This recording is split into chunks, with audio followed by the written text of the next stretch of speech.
सोबत शिवसैनिक आहेत. काय सांगाल आपण जे आहे ते ठाकरे शिवसेनेचा आक्षेप घेतलाय, मात्र इतर कोणत्याही पक्षाच्या आक्षेपावर असल्याचे चित्र आपल्याला पाहायला मिळत नाही.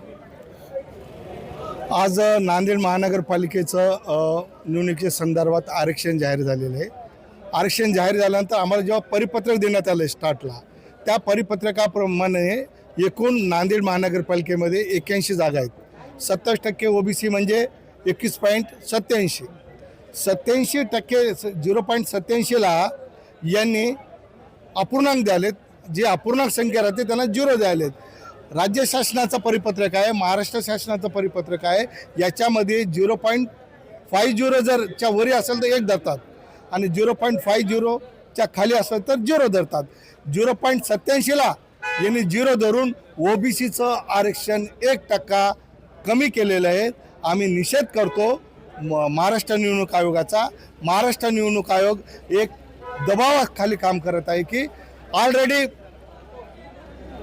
निवडणुका 3 वर्षापासून झालेल्या नाहीत.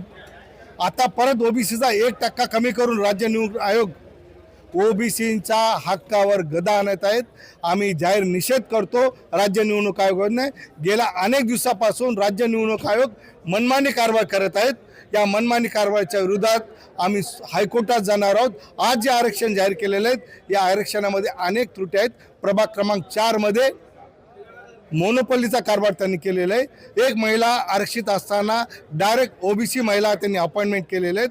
अनेक या 1 ते 20 प्रभागामध्ये या महानगरपालिकेच्या आरक्षणामध्ये महापालिका आयुक्त, निवडणूक आयुक्त, सत्ताधारी भाजपचे बाहुले बनून हे आरक्षण सोडत आहेत. याचा आम्ही निषेध करतो आणि या प्रक्रियेच्या विरोधात OBCचं आरक्षण 1% जे कमी केले त्याच्या विरोधात आम्ही हायकोर्टात जाणार.